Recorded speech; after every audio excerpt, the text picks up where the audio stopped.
Pessoal, antes de mais nada, boa noite. Bom estar com vocês de novo, ainda que de forma remota, mas é sempre bom reencontrá-los, tá? Bom, então eu vou dar seguimento no último material que foi encaminhado, que falava das modalidades de extinção do crédito tributário, né? Então lá foi modalidades diretas, foi falado o pagamento e a homologação do pagamento antecipado. Prescrição e decadência eu não vou falar agora, tá? Eu vou abrir depois um capítulo específico só para prescrição e decadência, que é um tema um pouquinho mais complexo. Então hoje, se der tempo, acredito que vai dar, nós vamos então terminar essa questão de formas de extinção do crédito, tá? Então já foi pagamento e homologação do pagamento antecipado. Aí hoje nós vamos ver as formas indiretas e as formas processuais, certo? Pois bem, para pegar o fio da meada do último material, a gente estava falando lá de pagamento e homologação do pagamento antecipado, então eu coloquei aí junto a consignação em pagamento também, que é um assunto relacionado e é um assunto que envolve processo, tá? Dessa forma, a gente consegue aliar as duas coisas, tanto o processo quanto a questão material. Mas a consignação em pagamento, para lembrar, então, ela está prevista lá no artigo 164, né, do Código. Não deixa de ser uma modalidade de pagamento, embora processual, né? E daí, o que a gente tem que lembrar, retomando do último ponto, é o prazo para requerer a restituição, tá? Desculpa, às vezes eu me distraio que está acontecendo alguma coisa na tela aqui, às vezes alguém quer entrar e não consegue, eu preciso autorizar. Mas vamos lá. Aula ao vivo é assim mesmo. Tá chegando aí o Leonardo, chegou a Eduarda, a Bianca, sejam bem-vindos.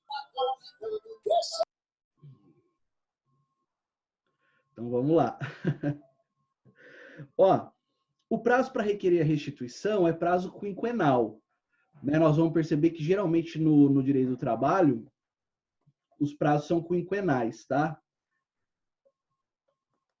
E nesse aspecto, a parte tem então 5 anos para pleitear a restituição daquele valor pago indevidamente, numa ação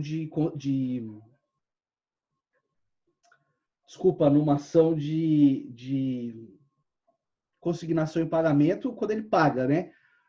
Quando ele paga indevidamente, é uma ação de repetição do indébito, perdão. Tá certo? A partir de quando que conta esse prazo? Então, a partir da data do pagamento efetivamente, quando se extinguiu o crédito tributário. A ação Pessoal, eu peço só que lembrem de deixar mudo aí o microfone de vocês, tá?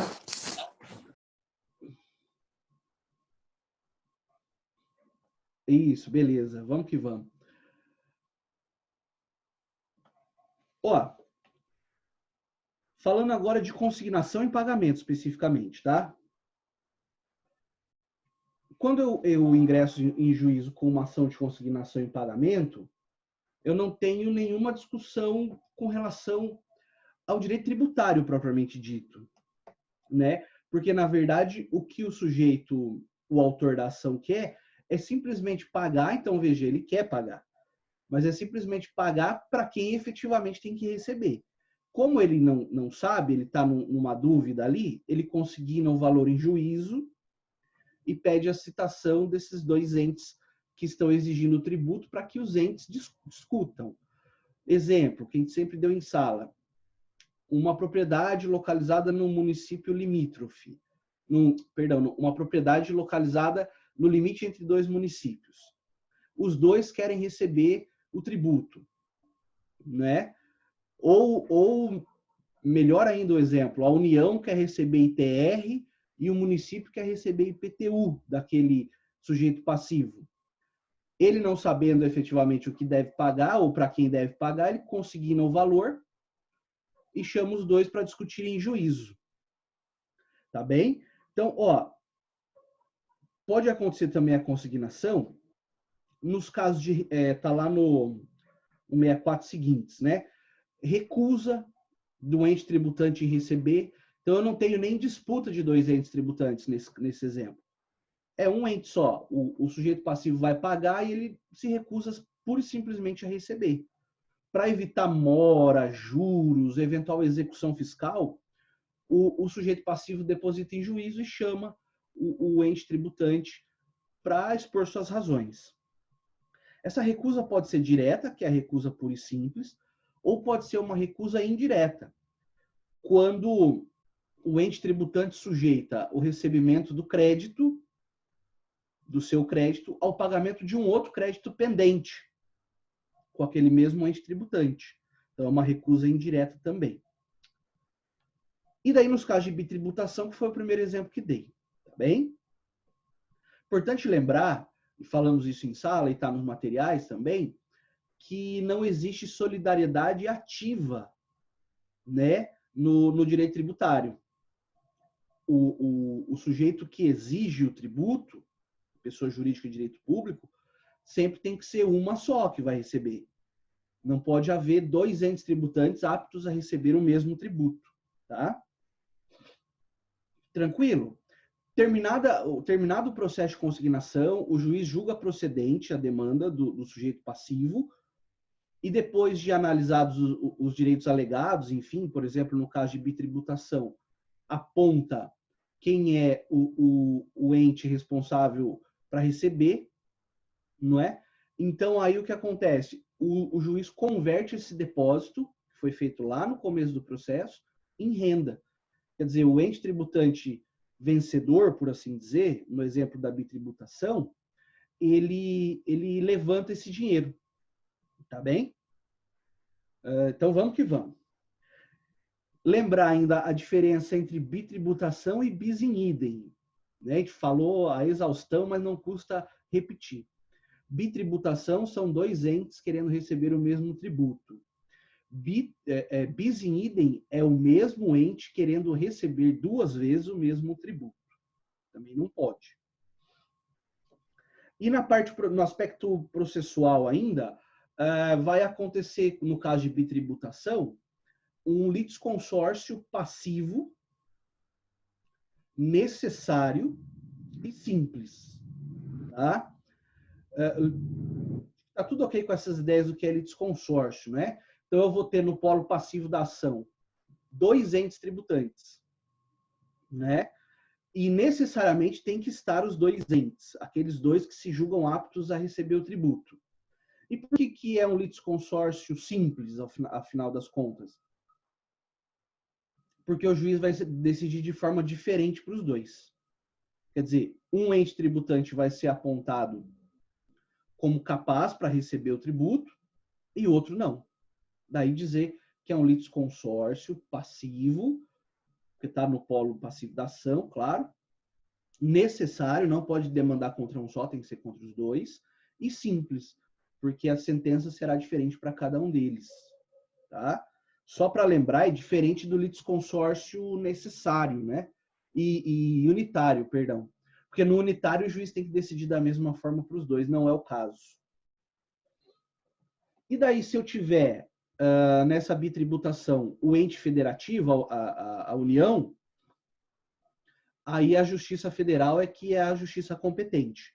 Sempre quando eu tenho os bens, interesses ou serviços da União, né, que está lá na Constituição, atrai a competência para a Justiça Federal. Então, eventualmente, num problema que for colocado para vocês, num caso prático, logo, se for um ente, a União, também estiver querendo receber o tributo, aí você tem que propor a ação de consignação e pagamento na Justiça Federal. Tá bem? Muito bom. Um exemplo desses, ITR e IPTU, como falei agora há pouco. Tá, então com isso a gente termina as formas de extinção direta, que por enquanto foram só pagamento e homologação do pagamento antecipado. Tá? E agora nós vamos falar das formas de extinção indiretas. Tá bem? Pessoal, se eventualmente houver dúvida, pode falar no chat, sei lá. Coloca aqui e daí eu vou respondendo, tá bom? Importante lembrar, turma, agora, então, abrindo um capítulo novo no material, né? Quero crer que você está com material em mãos aí que eu encaminhei ontem para vocês.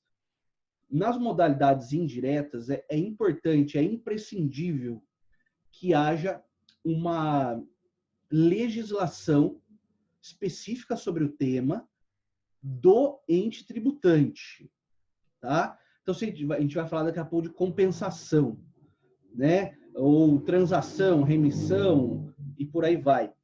É necessário que haja, antes de mais nada, uma lei. Então, se o município quer fazer compensação tributária, ou se o município quer fazer remissão, ele precisa, antes de mais nada, ter lei a respeito. Uma lei municipal. E o mesmo para o Estado, o mesmo para a União.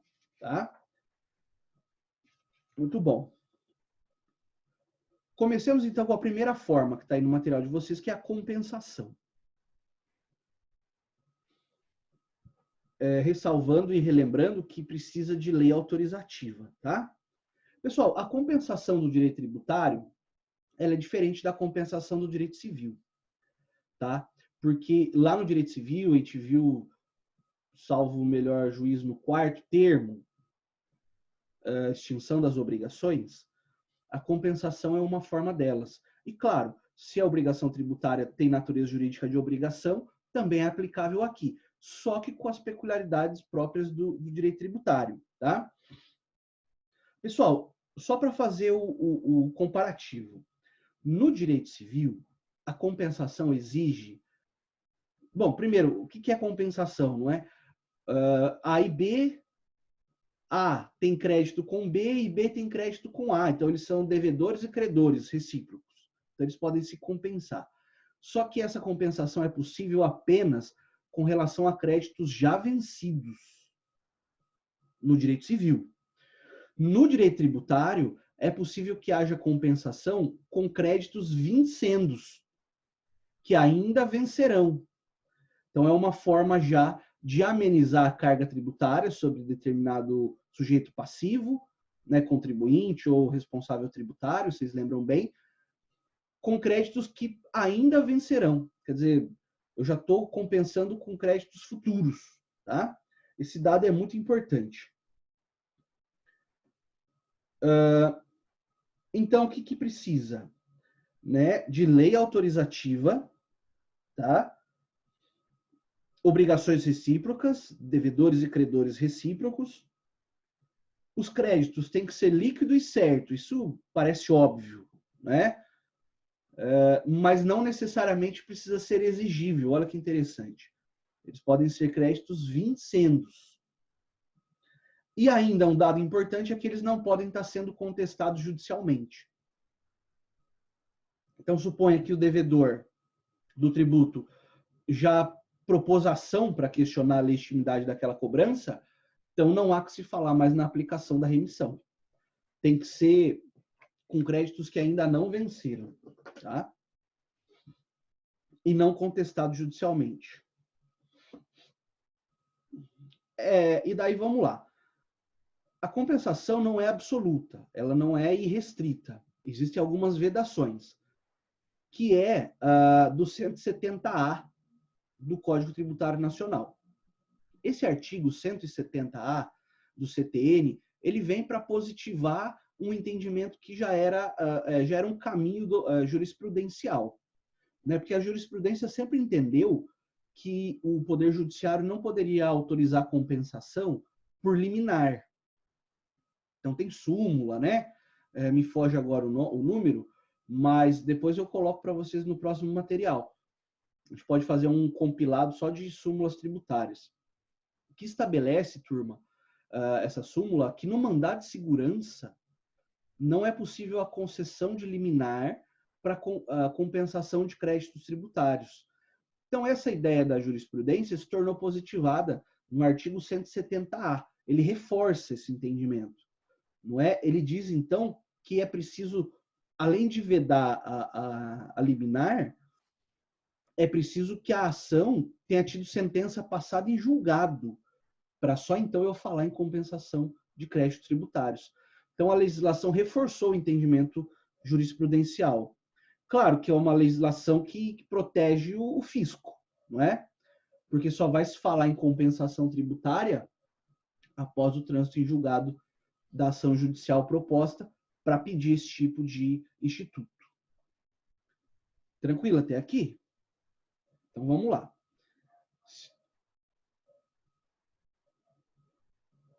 Tem uma dúvida do Otávio, vamos lá. Se um cidadão tiver um débito, mas também tiver um precatório para receber, ele pode fazer a compensação? Então, a ideia do precatório, ele é constitucional, é uma fila, né, Otávio, prevista no artigo 100 da Constituição. Penso que, a princípio, não, porque, em certa medida, o sujeito que compensa, ele estaria furando a fila, a ordem de preferência dos precatórios, né? Então, acredito que para créditos outros, não resultantes de precatório. Por exemplo, o Estado deve um dinheiro para o contribuinte porque causou um dano à propriedade desse contribuinte.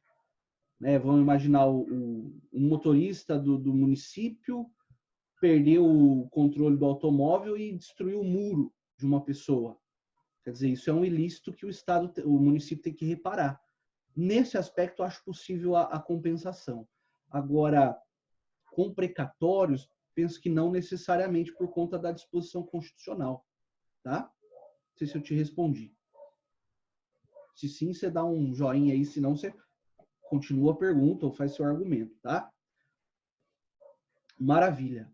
Então, vamos adiante. Valeu. Transação, turma. A transação também é uma forma indireta de extinção do crédito tributário.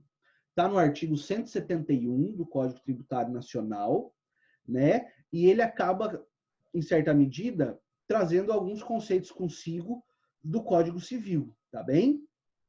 Lá no Código Civil, artigo 840, 841. Qual que é a grande diferença? E aqui é aquele famoso diálogo das fontes, né? O Código Tributário usando de conceitos do Código Civil. A diferença entre a transação tributária e a transação civil, primeiro é que na transação tributária precisa de lei autorizativa do ente tributante. Sem isso, não pode acontecer, tá? Segundo, é que lá no Código Civil, a transação ela pode ser tanto terminativa, para colocar fim a uma lide, ou ela pode ser preventiva, para evitar uma futura lide. A gente poderia dizer até, certa medida, essa pessoal. Né? O importante entender é que no direito tributário, a transação só pode ser terminativa. Eu não tenho transação preventiva no direito tributário. Tá? E exemplo, né? Eu vou tentar pegar os pontos principais para que a gente consiga ver tudo isso nesse tempo que nós temos de aula. Bom? Ó, o grande exemplo que nós temos de transação é o famoso refis que os entes tributantes fazem. Tem refis nacional, né, federal, tem refis estadual e tem refis municipal. Tá? Então, geralmente no início do ano fiscal, é publicada lá uma lei de refis, feito propaganda, para que as pessoas que estão em débito com o município, estado e união possam procurar, né, os setores de arrecadação para fazer uma transação. E por que é transação? Aquele conceito clássico, né? Até me desculpe ficar repetindo isso para vocês do último ano, mas a transação nada mais é do que concessões mútuas, né? Concessões recíprocas. O ente tributante abre mão de juros, por exemplo, e alguns outros encargos, não é? E o devedor, geralmente, ele assina um instrumento de confissão de dívida e faz o parcelamento ali. É muito benéfico, né? Porque o município tem por exemplo, o município, né? Uma injeção de dinheiro em caixa, e para o contribuinte também, porque ele tem acesso aí a uma forma mais facilitada de regularizar seus débitos. Tá bom? Então, a transação é bem fácil, é bem tranquilo. A terceira forma de extinção indireta é a transação. Desculpa, a remissão. Né? A transação já foi. É a remissão. A remissão, então, é o perdão da dívida. Está lá no artigo 172 do Código Tributário Nacional, turma. Então, um conceito, né, uma fala bonitinha assim, a respeito, é a liberação graciosa do devedor. Né? O ente tributante ele abre mão, efetivamente, de receber aquele crédito. É muito delicado o aspecto da remissão, porque nós estamos lidando aqui com o administrador, né? O fisco nada mais é do que uma parte da administração pública, e nós sabemos que no direito administrativo nós temos o princípio da supremacia do interesse público sobre o particular. Então, o Instituto da Remissão ele tem que ser visto com bastante cautela, porque o próprio administrador pode se enroscar se usar a remissão de forma ampla e restrita, infelizmente com algum interesse eleitoreiro, né? Tá? Então, veja, tá no material de vocês aí, ó. Primeiro ponto, e em comparando com o direito civil também. No direito civil, a remissão exige que o remido, o perdoado, aceite esse perdão. Aqui no direito tributário não tem nada disso. A remissão é obrigatória. Se o município, o Estado, a União, resolveu conceder, dentro dos parâmetros legais, conceder a remissão, o contribuinte ou o responsável tributário, efetivamente, ele tem que aceitar. Não tem muita saída. Tá bom? Até porque, não sei, seria um tanto quanto curioso, né? O fisco dizer, olha, eu não vou receber o teu tributo, falar, não, eu quero pagar sim. É algo curioso. Na sequência, nós temos que pensar na remissão e os limites dela. Tá? A remissão tem alguns limites. Como disse, ela não é um instrumento que pode ser usado de forma ampla e restrita. Essas limitações estão no texto constitucional, tá? E na Lei de Responsabilidade Fiscal. Na Constituição Federal, a limitação que é imposta é a existência de lei autorizadora.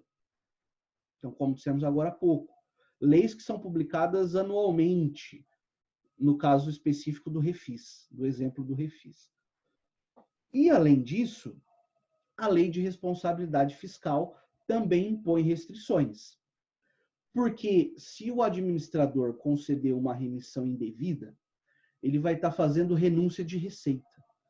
E a renúncia de receita importa em crime de responsabilidade, né? Um ilícito da Lei de Responsabilidade Fiscal. E daí com todas as suas implicações possíveis, não é? Pode eventualmente resultar até na perda do cargo. O administrador pode ser chamado a recompor aquele dinheiro do qual ele abriu mão e assim sucessivamente. Tá? Muito bom. E daí eu coloquei para vocês a Lei Complementar número 101 de 2000, né?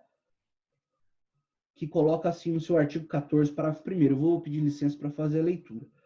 A renúncia compreende anistia, remissão, subsídio, crédito presumido, concessão de isenção em caráter não geral, alteração de alíquota ou modificação de base de cálculo que implique redução discriminada de tributos ou contribuições e outros benefícios que correspondam a tratamento diferenciado.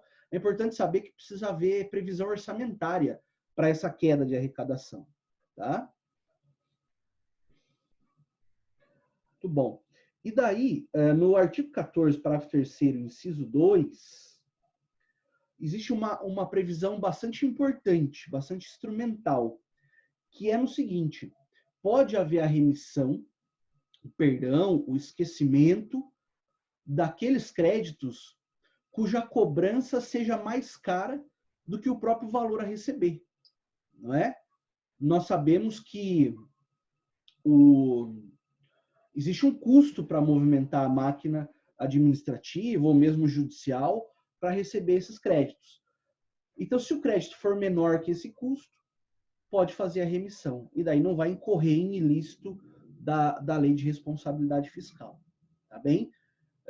Faço uma analogia aqui com aquilo que a gente vê sendo aplicado no direito penal, por exemplo, não é? No caso do descaminho, se o descaminho importar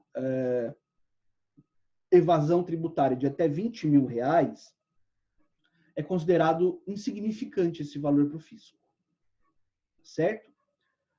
Só lembrando, então, e fica a dica, esse raciocínio penal não serve para o contrabando, hein? É só para o descaminho, tá? E, rapidamente, qual que é a diferença? No descaminho, o sujeito traz mercadorias, produtos, enfim, cuja comercialização são permitidos no Brasil.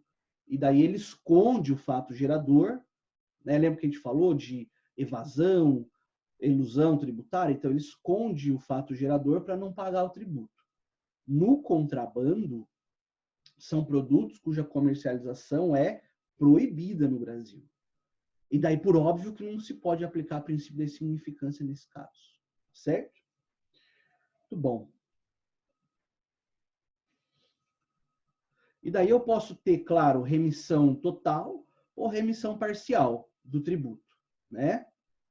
E um dado interessante é que a remissão, uma vez concedida, quer dizer, uma vez superados os limites, não é, agindo-se dentro dos limites previstos tanto na Constituição quanto na lei complementar, e concedida a remissão, essa remissão ela pode ser condicionada à prática de alguns atos no interesse público, por exemplo, ou, enfim, exigir alguma conduta daquele contribuinte. Essa remissão não gera coisa julgada, não é imutável, tá? Pode ser alterado, sim. O sujeito pode perder a remissão que ele havia sido concedida, tá bom? Quando? Então, quer dizer, não gera direito adquirido, né? Quando que ele pode perder? Quando ele não satisfizer as condições previstas na lei autorizativa, né? Ou quando agiu com dolo e simulou que poderia receber aquela remissão, quando na verdade não podia. Porque a lei que concede a remissão, geralmente ela vem com requisitos. E daí o sujeito dolosamente se esconde, simula o preenchimento desses requisitos.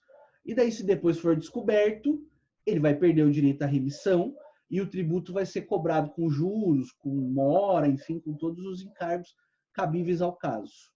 Tá bem? Maravilha. Então, veja, aqui quando a gente fala em anulação da remissão, nós estamos falando, na verdade, em direito administrativo, de cassação do ato administrativo pelo não preenchimento dos requisitos ou pela não observância das condições, tá? E no caso do dolo, aí é anulação mesmo, exercício de autotutela do poder administrativo no interesse público. Turma, a quarta e última modalidade é a dação em pagamento, né? Que nós já vimos também lá no direito das obrigações. Então, é sempre bom relembrar esses temas, tá? Na dação em pagamento do direito civil, o sujeito deve dinheiro, pecúnia, num contrato de mútuo, por exemplo, de empréstimo de dinheiro, e na ausência do dinheiro para pagar, ele oferece um bem, móvel ou imóvel. Isso no direito civil. No direito tributário, o Código Tributário Nacional só aceita dação de bens imóveis. Tá bem? Tá avisando aqui que nós temos mais 10 minutos, mas não tem problema. Vai dar tempo de terminar. Dação de bens imóveis apenas, turma. Só imóveis, tá? Tranquilo até aqui? Importante lembrar que quando o sujeito faz a dação de bens imóveis, o devedor fica responsável pelos vícios ocultos do imóvel, lembram disso também, na direito das obrigações, e fica responsável também pela evicção. Então, imagina, a pessoa tem um imóvel que ele já vendeu para um terceiro, né? E ele pega e oferece esse bem em dação para a administração pública, tá? Se depois, quando a administração for fazer o registro do imóvel no seu patrimônio, descobre-se que esse bem já pertencia a terceiro, claro que o sujeito passivo tributário fica obrigado pelos vícios da execução, perdão, da evicção, e o mesmo acontece com o vício oculto, né? Tranquilo, turma?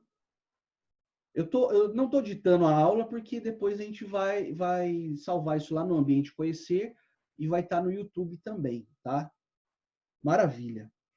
Para a gente chegar agora ao final, o último tema são as formas processuais de extinção do crédito tributário. Então, até agora, nós já vimos, primeiro no material impresso, né?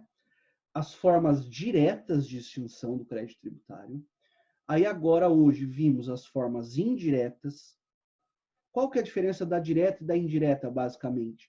É que na direta eu não preciso de lei específica sobre o tema, enquanto que na indireta é exigido. E as formas processuais, claro que nós vamos ver agora, estão previstas para acontecer no bojo de um processo, né? Então, numa execução fiscal, por exemplo, tá? A primeira forma processual, turma, que está no material de vocês aí, é a conversão do depósito em renda, né? Então, o sujeito é, por exemplo, demandado para pagar, o contribuinte. Ele vai lá e deposita o valor, tá? Junto com a sua defesa. Esse depósito traz muitas vantagens, por exemplo, impedir a mora, os juros e tudo mais. Então, feito o depósito e apresentada a defesa. Ao final do processo, o contribuinte perdeu a ação. Ele realmente tinha que pagar. O que acontece? O sujeito ativo, o ente tributante, simplesmente levanta esse depósito. Então, converteu-se o depósito em renda. Tá? Agora, se o contribuinte, o responsável tributário, o sujeito passivo, ganha a ação, aí ele levanta para si aquele valor que anteriormente ele tinha depositado. Tá? Então, são essas duas situações que podem acontecer.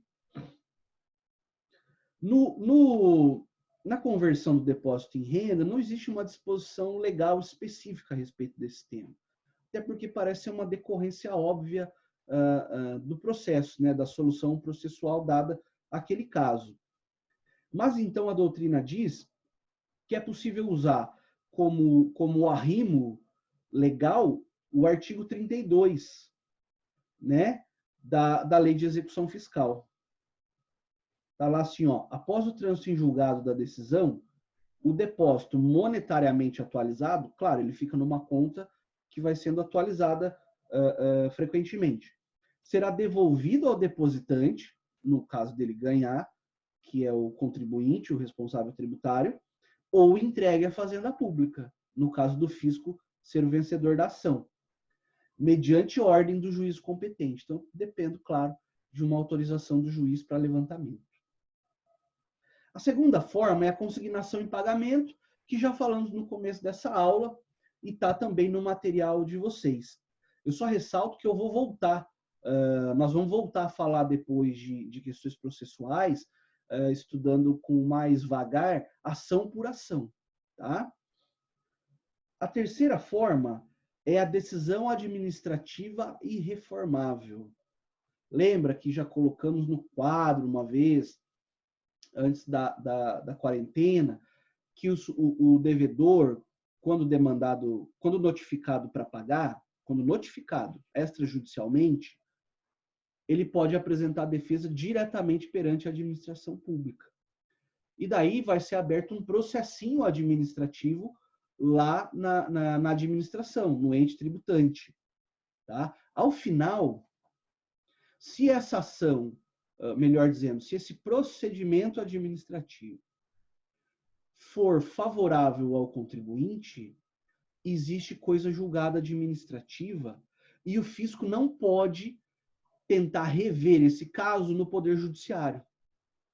Tá? Então, aquela máxima do direito administrativo que a gente fala, olha, não tem coisa julgada administrativa, terminado o processo perante a administração pública, pode ingressar em juízo, isso não é uma verdade absoluta. Existem algumas relativizações. Um grande exemplo é esse. Se o contribuinte, por assim dizer, venceu no procedimento administrativo, não vai o fisco provocar o judiciário para rever a questão, tá certo? É uma forma de extinção do crédito tributário. Por outro lado, e daí encaminhando ao finalzinho já da aula, nós temos aí 3 minutos para encerrar. A quarta forma de extinção processual é a decisão judicial passada em julgado. Tá? Também aqui não há segredo nenhum.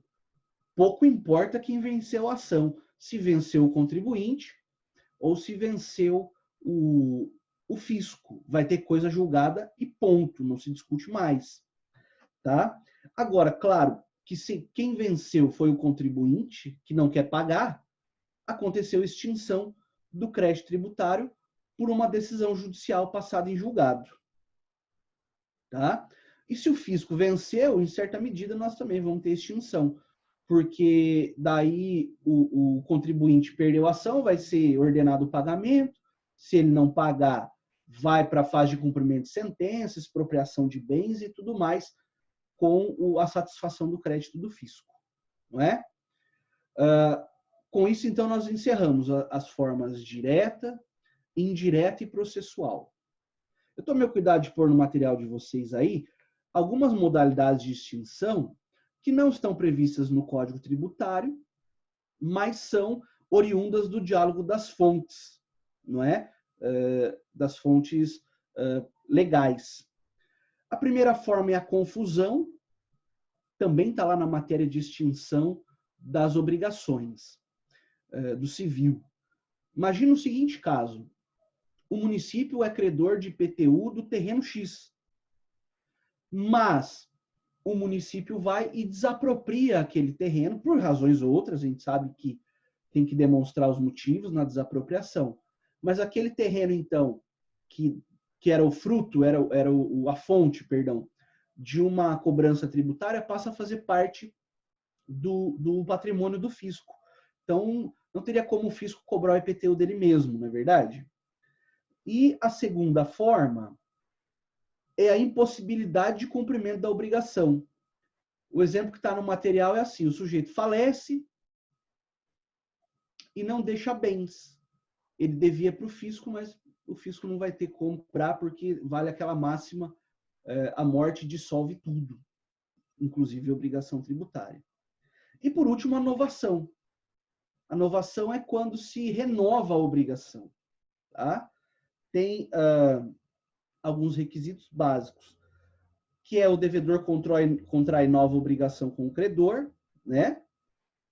O novo devedor sucede ao antigo, e daí acaba que o credor é substituído ou pode acontecer que o credor é substituído. Então, na verdade, a novação é uma nova obrigação que substitui a anterior. Turma, eu espero que nós temos 5 segundos. Espero que vocês tenham gostado. Peço desculpas se foi muito depressa. Tá? Eu já falo com vocês no WhatsApp. Bom? Obrigado. Ah, não, continuou. Ah, que bom. Ó, então, para a gente conseguir encerrar a aula, peço desculpas se foi muito depressa, mas é que são conceitos bastante básicos, inclusive